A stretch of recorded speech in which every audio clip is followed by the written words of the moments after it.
Today in the garden, we're focusing on helping our pollinators, beautifying our garden, and just really keeping it easy. So helping the bees, the butterflies, and the birds while making your garden look absolutely gorgeous and really doing it as easily as possible. I'm going to show you how to plant and care for 4 beginner-friendly pollinator plants that I absolutely love. This Plant Care 101 video is brought to you by Wild & Son, now part of the rePotme family. They make it so easy to get beautiful, healthy plants delivered right to your door. Wild & Son has been one of the leading growers of peonies, irises, and daylilies in the country since 1885, with dozens of award-winning varieties. And now they're offering even more, including pollinator-friendly perennials like the ones I'm planting today. Check out the link in my description and use my code Ashley10 for 10% off your first order.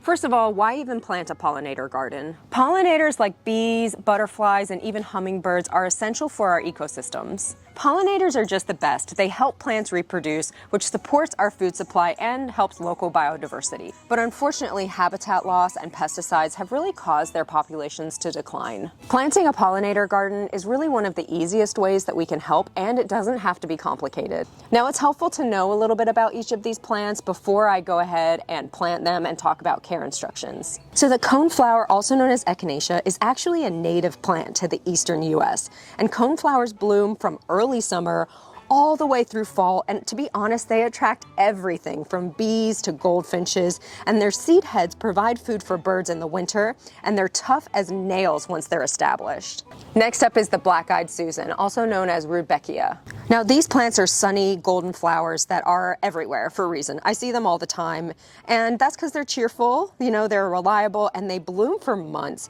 They also self-seed easily, so you may get bonus plants next year. Next up is Yarrow. This is a summer splash variety, and it's also known as Achillea. Yarrow has soft, feathery foliage that's just absolutely gorgeous and flat-topped blooms, and butterflies love it because they can easily land on those blooms. It's incredibly drought-tolerant, and it can handle hot, sandy soil that other plants can't. So last up is Salvia. Now, Salvia is a structural standout in any garden, which will look great with the other plants that I've chosen for today. Its vertical spikes of purple will attract bees and hummingbirds literally all summer long. So the shared traits that these plants have and the reasons why I chose them are they all thrive in full sun. So we're talking 6+ hours a day of full sun. They'll be just fine. I'm in North Carolina. I'm in Charlotte, North Carolina, and these plants are just going to get a lot of sun, especially during the summer, and they can handle it. They all enjoy a similar well-draining soil mixture, so I have a very simple soil recipe that I'll be sharing. So I'll be using this for all 4 plants, which is really easy.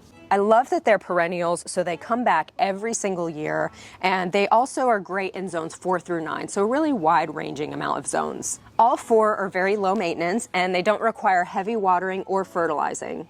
They're terrific pollinators. They're loved by bees, butterflies, and birds. They're also resistant to deer, so you don't have to worry about the deer coming and munching on your plants. The first thing you want to do when planting new plants is make sure you have the right spot for them. So all 4 of these plants enjoy full sun, so I had to pick somewhere that had full sun for most of the day. So this is the perfect spot. It's actually in shade right now, but this is like one of the rare times of the day where it's not in full sun. I have a little supervisor. The next step is to prep the area, which I've already done. I've removed most of the weeds and grass. Now, a lot of these little green shoots that you see coming up are other perennials that have been planted in the past, which is really exciting. But this little area was pretty bare. There was really nothing here. So it'll be nice to have some gorgeous perennials in this area as well, especially since they're pollinators and going to attract the bees and the butterflies. And then you want to loosen up, the top 6 to 8 inches of the soil, depending on the size plant that you're going to be planting. I would highly recommend not just putting these plants straight into the existing earth. I would recommend using some sort of outdoor gardening soil, and there's a very simple recipe that you can actually use. It's 2 parts garden soil, which is going to retain moisture. Then you want to add 1 part compost. I got an organic compost, and it's just going to help provide that plant with nutrients. Then you want to use 1 part coarse sand or perlite or pumice or something like that, which is actually going to help promote more drainage. I couldn't find sand or perlite at the store for some reason, so I ended up buying this granulated stone, which will serve the same purpose. This is my end result. You can see the little granulated stones in there, which could be perlite, pumice, sand, orchid bark, and then there's also some compost in there, as well as the gardening soil. So it's a really, really nice, rich soil for the plants, but it's also well draining enough that it's not going to cause root rot. So as I already said, you want to loosen up that soil, dig out your hole, and you want it to be at least as deep as the existing pot and about twice as wide per plant. Then you want to remove the plant from the pot, take a look at the roots, see how it looks. This root looks really good, this root ball. So I'm just going to sprinkle some of this, since it has that nice, well-draining soil with a little bit of compost for fertilizing, just to act as a little bit of a buffer between the clay soil that we have here in North Carolina. Yeah, we have like very clay-like soil here. And this will just like help the roots get adjusted before it starts to make its way into the clay. And it's helpful too to just kind of make sure it's loosened up. Yeah, so we have a nice little mixture there for the kind of bottom of the roots. And what we want to do is the top of the root ball, we want it to be level basically with the soil. So you might have to add a little bit, take away a little bit. Oh yeah, this guy's so thirsty. He's gonna be so happy in his new home.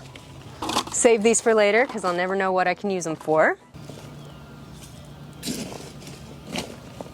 Oh yeah, that looks great. People are always really surprised to hear that overwatering your plants does not mean that you're giving your plant too much water. It just means that your soil is not well draining enough. So the soil itself is retaining way too much moisture and is going to prevent that plant's roots from having airflow. And then it just sits in that water, it gets bacteria, and it just ends up getting root rot. So just make sure your plants have a soil that's well draining enough. But then not all plants are going to want a well draining soil. Churning up the soil underneath our nice new soil also helps to prevent root rot because it allows the soil to drain a little bit more. The next thing we want to do is give this a good watering, and it's just going to help the plant settle in. It's going to help the roots. And these plants aren't going to need regular watering all the time once they're established.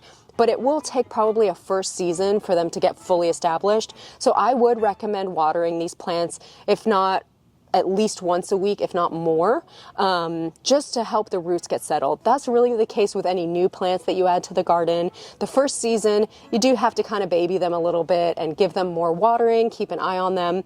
And then after that first year, the roots have usually established really well. And then you can go into like your regular care the following year, which these won't need much TLC or necessarily watering after that first year. They can pretty much handle it on their own. Unless you're experiencing, a lot of drought, then you'll want to give these guys some water. The next step is optional, but it's applying mulch. And if you decide you want to do mulch, which will actually help keep the weeds down and the moisture in, mulch or something like it is kind of necessary here in North Carolina because it gets so hot. And these plants, especially the first year, will need extra moisture. So applying 1 to 2 inches of mulch around the base of each plant, but not touching the stem, will help accomplish this. Like I mentioned, these plants are really easy, so there's not going to be a lot of high maintenance needs that you'll need to do now that they're planted. One of the things I would recommend is deadheading, and that's basically just trimming off the old or dead blooms of the plant, which will help promote more blooms, because that's what we're really after with these, are the beautiful blooms to help our pollinators. So if you see that some of the blooms have died off, just trim them back, and it will really help promote new blooms. Now for general watering, all 4 of these plants are pretty drought tolerant once they're established in their root systems in their new home. So the first few months you're going to want to water these regularly, especially if you're not getting much rain. You'll want to, if you see that the soil's dry, give them a good drink. It just gives those roots a chance to kind of grow and get healthy and established into the soil. But then once your plant's established, you really don't need to water them very often. And if you're experiencing like a period of a lot of drought, you'll want to give them a good drink. And a lot of times you can tell with plants, like if they're starting to kind of look droopy, if they're looking thirsty, then give them a drink. But if they're looking great, I wouldn't worry about watering them until you're seeing some signs that they need watering. Another nice thing about these low maintenance pollinator plants is they don't need regular fertilizing. In fact, too much fertilizing is going to harm these plants, make them leggy and less likely to bloom. So I'd say once a year at the beginning of spring, give them some compost and they should be good to go, which is really nice. I added compost into the soil mixture, so they're good to go for the rest of this year. I also wanted to mention that these plants are perfect for planting in the spring, with it being May, absolute perfect timing, or you can plant them in the early fall, which gives them some time to get established before the cold months, although spring, in my opinion, is definitely going to be better. So this is a great start to your pollinator garden. Feel free to ask any questions, and if you have any tips and tricks, leave them in the comments below. We have a really knowledgeable plant community. Feel free to subscribe if you want to see future plant videos in your news feed. We also have a great community on TikTok, Instagram, and Facebook. And a huge thank you to Wild & Son for shipping these absolutely beautiful pollinator plants to me. I'm excited to see them thrive. I'm excited to see them bloom and just enjoy all the bees and the butterflies and even the birds, hopefully some hummingbirds, that will come and enjoy these absolutely gorgeous blooms. And it's nice to know we're contributing to helping the ecosystems, because a lot of these bees and butterflies are really struggling nowadays. So if we all do a little pollinator garden, it would definitely help. All right, I hope you have a wonderful rest of the day. Happy planting. I hope I get to see you soon. Bye.